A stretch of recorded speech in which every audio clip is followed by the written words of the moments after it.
Hey guys, welcome to another video. This time we're taking on tier hell stages 8 and 9 on the month of October of 2021. These were the stages that I was owing you. So that's it guys, 15 days left. You still have time to complete it if you did not. And well, I will explain how you take on these ones, because it will be very annoying and sometimes it will be sort of relying on RNG. So yeah. For this one we have reflect damage and, well, they can't be controlled. However, you can't be controlled either, and they will receive damage when they hit you as well. So yeah, for this first wave guys, get rid of the dark ones first, because they can hit really hard if you allow them to. And well, of course, you will be using the third skill of your Garad in order to push back the attack bars, and you should keep an eye on the cooldowns from that skill and from the third skill of Ganymede, so you will be relying on both of them to push back the attack bars. The only function of our Barad here is to actually push back the attack bars. And of course the HP leader skill, which is really helpful in order for our team to get tankier. However, you can live without that and you can use any other attack bar pushback unit instead of Barad. Of course, don't use one that has multi-hits, because it will kill itself when attacking the enemies. So that's pretty much it guys. For this one, get rid of the dark ones, then get rid of the wind ones, and it will be fairly simple guys. We have heals, we have defense breaks, and you know how Gany and Dark Homunculus work. And remember, keep in mind to refresh your cooldowns before killing the last unit of each wave. I will see you on the next wave.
Well, here we are, second wave, and well, due to the conditions in order to get 3 stars here, half of the passive of those monkeys is completely useless, since you couldn't even control them either. So yeah, you have to keep in mind to kill the monkeys first, because they are the biggest threat and they will keep gaining resistance when you hit them. So that's something for you to keep in mind. But there shouldn't be many problems here, since it doesn't matter how much resistance the enemy has.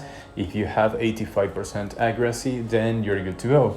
Doesn't matter the amount of resistance of the opponent.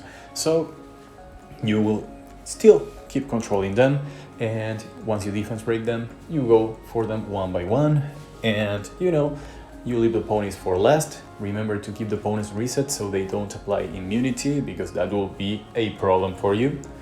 And apart from that, there's not much to say. The ponies get the defense buff when you attack them once per turn. However, once you strip that, they will not get it back again if they don't take a turn. So that is not a problem either, since we have a very good strip on the second skill of Palladion, and you also have strips on the first and second skills of your Dark Homunculus. So guys, you know the drill, kill them and move on to the next wave.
Well, we are done with this wave and we're moving on to the most annoying part of TOE Hell this month.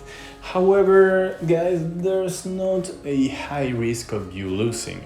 However, be ready to spend 20 minutes against this boss because there will be a ton of RNG involved. So keep in mind to have very low crit rate on your unit except for Spectra, and you do want Spectra to crit with her second skill on that Camilla. However, you don't want the rest of the units to crit because you want her to have attack break and slow as much of the time as you can.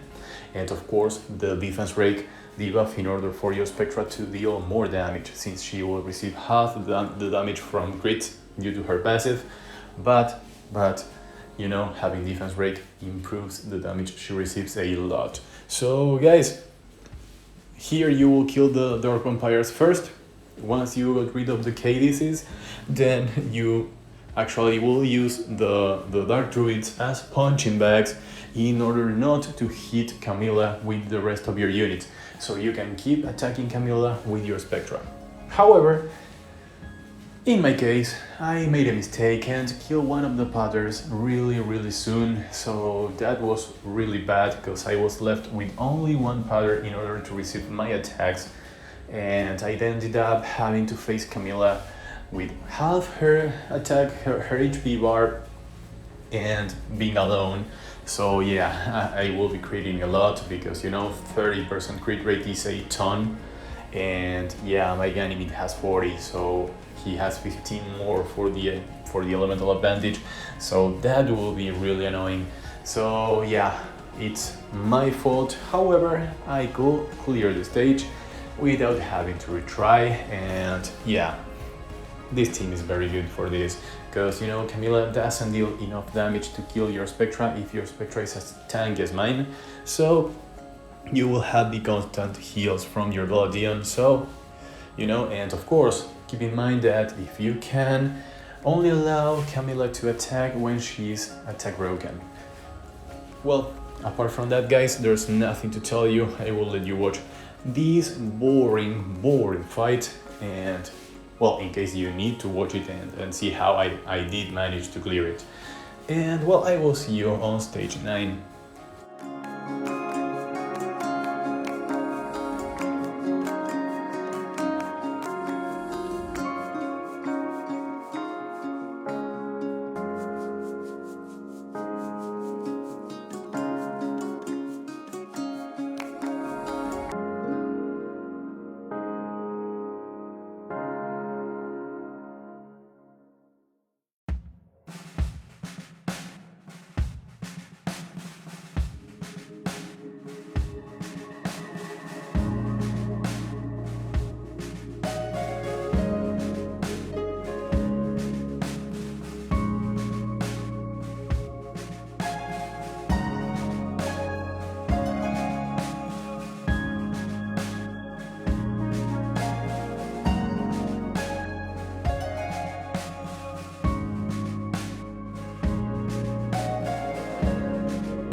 Well, here we are, guys. This one I failed once, and I failed because of RNG. Guys, there will be a ton of RNG involved in the final fight at the boss stage, but you know, it is not impossible, and I think there will be RNG involved. However, you know, you can actually clear this without many problems. So what will you do here, guys? Well, we have 200% increased crit damage, which means that we will clear the stage way faster because 2 attacks of our Spectra will kill any unit here apart from the boss. And well, of course, there will be an attack bar push up on every hit by 15%. That means that when they hit you, they will increase your attack bar as well. However, here our goal is to actually keep the entire enemy teams controlled up to the final wave, in which you can't actually control them all. However, there will be key units to keep under control. For the first wave, you should keep frozen the lilies, because if they were to revenge on you and they were to crit, it will hurt, guys. It's a 200% increase, so if they are not attack broken and they get to revenge and crit, things will be really nasty. And yeah, apart from that, nothing to keep in mind. Moving on to the next wave.